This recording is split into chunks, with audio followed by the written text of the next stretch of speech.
Okay, let's have a moment of truth here. If you've seen this guitar show up on your feed somewhere, whether on Facebook or Temu or AliExpress, you've been curious. It's extreme, it's stupid. I normally wouldn't have bought it, but it's so weird looking. So I bought one. I figured, why the hell not? Let's just see what it actually is. So this is the Rockingbird guitar. It's from the company Starshine, which is the same one that did the knockoff Epiphone Brendan Small guitar that I showed before. The Snow Horse that was never actually released as an Explorer model. So there's a Starshine sticker. That was what was on the front of that one over the Epiphone logo. This one does not have a logo at all. This is a fantasy piece guitar, I guess, just like that was. And it's definitely interesting. It kind of reminds me of my Yakima Death Dagger in the proportions of it. It's got this weird headstock. But let's see how bad it sucks. Or doesn't suck.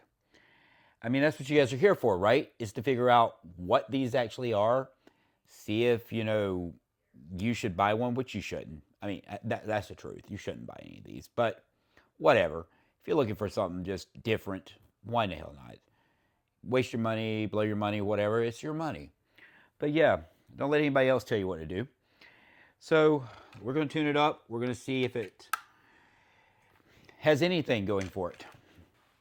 We will boot up the Fractal with the Matrix Elements setup that has the GT1000FX and the FR212 cabinets. It's a little overkill for something like this, but why not? Let's see how out of tune it is. That is F. That is fully unscrewed. Wow. Okay, let me grab a wrench. One thing you can always rely on, they're going to put a crappy cable and some Allen wrenches, along with your wah bar and whatever junk they decide to include. No matter who the Chinese seller is, whether it's Firefly, which are decent, or one of these things. Let's loosen these guys up. Again, we're not doing a full setup. We're just going to tune it up. I already see the first issue up here at this nut. There's a really bad cut there. All right, so we were filming this yesterday, and I know I said I was going to be right back on film, but yeah, I got a phone call from my sister. And she was letting me know that after 8 years, her boyfriend finally proposed. So congrats, Rosie and Tim. Let's get back to this thing. So I actually just did a quick tune-up on it using the Fractal in its internal tuner instead of my ears. Yeah, as always, running through the Matrix Elements GT1000FX and the Fractal FX2 XL. Let's see what this thing actually sounds like. First pickup.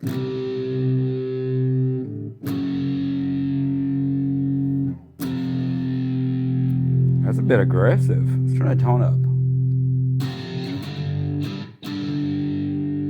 What's the middle position sound like?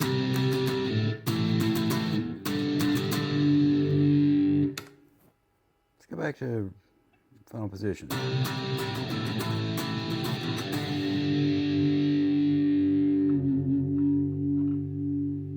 That doesn't sound terrible. I mean, they're microphonic. Hello. Hello. Anyway, yeah, that's actually not awful. Actually, there's quite a bit that's not awful about this guitar. This is a weird one because, I mean, as I mentioned before, we've all seen this thing advertised somewhere at some point and gone, that's kind of goofy, crazy, extreme. I was expecting crap. The fret ends are not bad. I mean, they could be crowned in a little bit more. Everything seems level for the most part. There might need to be a little bit of relief given to his neck. I don't know. It's, actually, it might need to tighten. I don't know. I'll have to take a look at it. But it tuned. The pipe metal fluid rose, leaves something to be desired, but it's not terrible. These attenuators aren't great, but, this is all expected.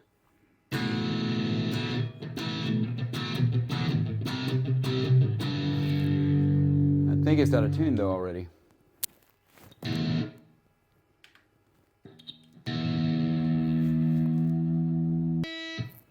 So this is a thing about these, and that one's not going to go all the way in without me unlocking the tuners again. But I think all of these Chinese guitars, they have an issue with tuning stability, and part of it's the crappy Floyd Rose knockoffs, right? The tuners, they shouldn't matter with a locking nut, but the strings are also the Chinese stuff, and I'm sure they're using the cheapest things they can get their hands on, right? So that's probably what's up with them. We're still going to try to play on it a little bit more, just check out some more sounds from it. I will actually put some time and a little bit of money into this one and bring it up to spec. It's not that bad, but that's going to change.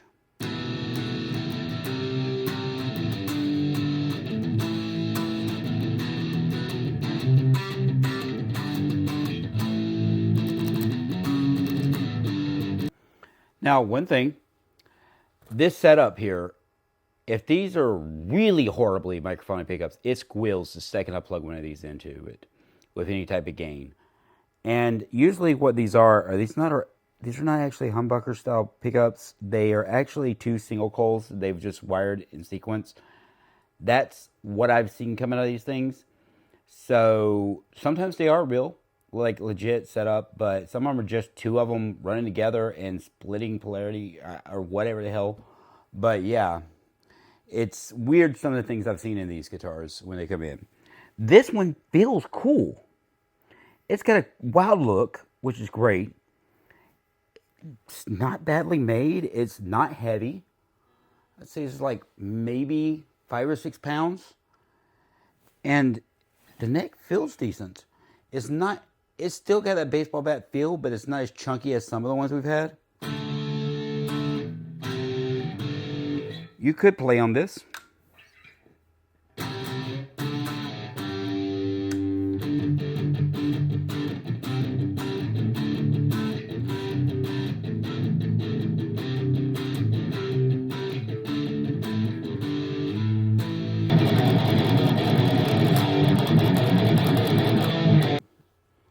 Let's see if there's any type of buzz.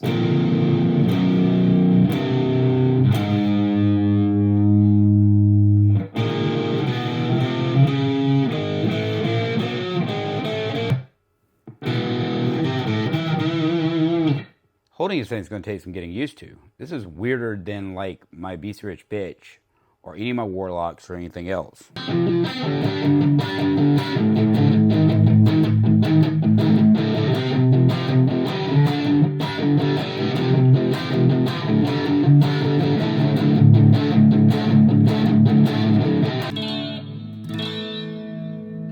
A little bit of a cleaner tone. It's in the middle position. Let's try the neck.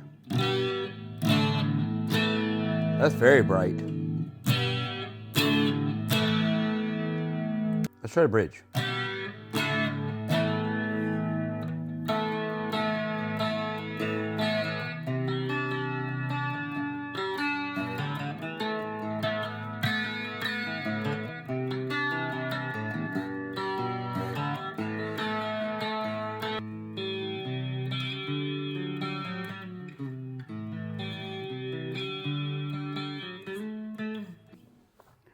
Okay, I'm kind of falling in love with this a little bit. I mean, it doesn't sound bad. I'm really surprised because almost all of these sound terrible. It's overall, the finish is good. The look is cool. The headstock's weird. I get it. The Floyd Rose thing and the strings and all, they could use some love. But it plays nice. And that's shouldn't be something surprising, but for a Chinese import knockoff, cheap, whatever, not really a knockoff guitar, that's impressive. Maybe they're actually a decent manufacturer out of all these, this Starshine group. And some kind of OEM for somebody else, because these are well built. And, I mean, at least for what they are, right? They feel a lot like some of the knockoff Explorers or something. But like that Brendan Small one that had the Epiphone water slide that came with it, whatever. That's fine, but for the most part, the stuff I got with them just has their sticker, nothing on the headstock. And that kind of makes sense, right? So maybe these guys are decent.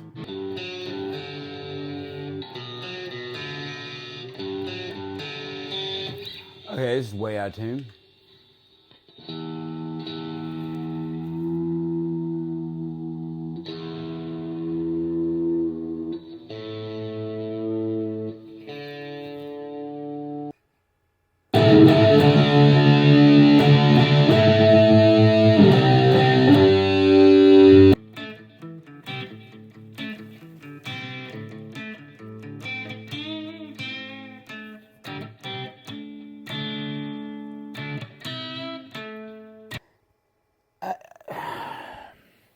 Okay, so I bought these two guitars just to satisfy because of one that we got in that was just trashed, right?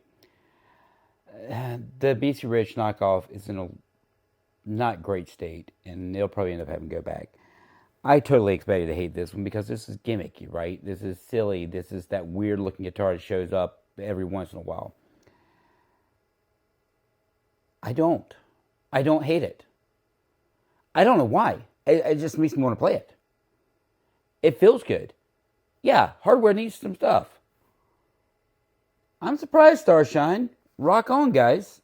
I mean, the other copies we've had from you have been about the same, but it's consistent. So yeah, I said at the beginning of this, I don't recommend wasting your money on this, but it's your money, whatever you want to do. If you're gonna waste it, under $200, you want something unique, you don't mind that weird beak headstock, this is it. I like this one. Hey, thanks for watching.